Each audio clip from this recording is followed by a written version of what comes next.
जिस कमरे में बहुत सी तस्वीरें लटक रही हों, वो ऐसा कमरा है जिसमें बहुत से विचार लटक रहे हैं।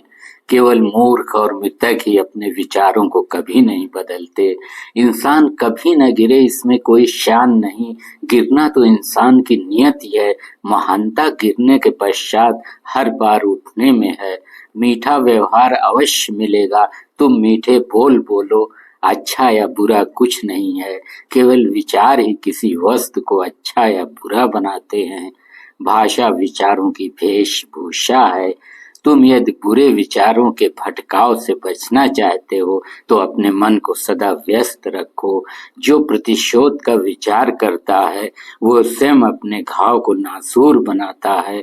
धन से अच्छे संस्कार उत्पन्न होना शायद संभव हो, लेकिन अच्छे विचारों से ही धन एवं इच्छित वस्तुएं प्राप्त होती हैं। सच बोलने का सबसे बड़ा लाभ ये है कि आपको याद नहीं रखना पड़ता कि आपने कल किससे क्या कहा था। विचार करते करते अपने को दीवाना न बना डालो, बल्कि जहाँ हो अपने काम में लगे रहो। जो कार्य बल और पराक्रम से पूर्ण नहीं हो पाता, उपाय द्वारा वो सरलता से पूर्ण हो जाता है। विचार के सिवा जगत और कुछ नहीं।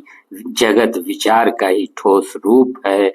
जो ऐसी वाणी बोलता है कि सबके हृदय को आनंदित कर दे, उसके पास दुखों को बढ़ाने वाली दरिद्रता कभी ना आएगी।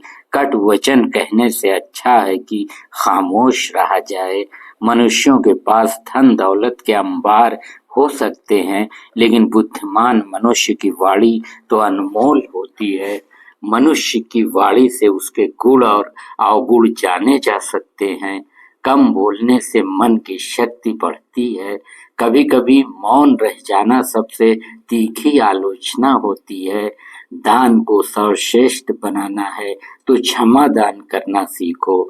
जो क्षमा करता है और बीती बातों को भूल जाता है, उसे ईश्वर की ओर से पुरस्कार मिलता है।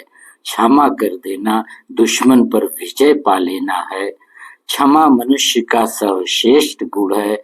क्षमा दंड देने के समान है। जहाँ नम्रता से काम निकल जाए वहाँ उग्रता नहीं दिखानी चाहिए। जो विनम्र है वही विश्व विजयी है। विनम्रता शीघ्र उन्नति की चाबी है। नम्रता ने अपनी राह में आए पत्थरों को भी मोम किया है। स्वाभिमानी भी वही श्रेष्ठ है जो विनम्रता को प्रथम स्थान पर रखता है। आदर पाने के लिए पहले मनुष्य को विनम्र बनना पड़ता है। विनम्रता जहाँ विद्या का प्रतिफल है, वहीं सुख का आधार भी है।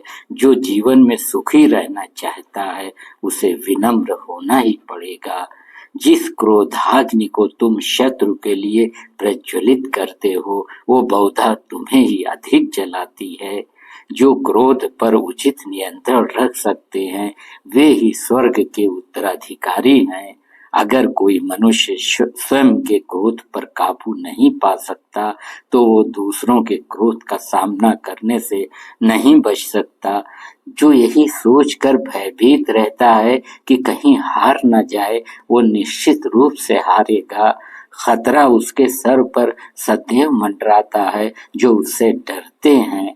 जो भविष्य का भय नहीं करता, वही वर्तमान का आनंद ले सकता है। स्वभाव में जब भय घुल जाए, तब कायरता का आरंभ होता है।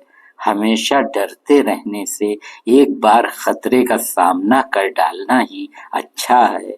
विपत्ति में हार तभी होती है जब तक मनुष्य उससे डरता है।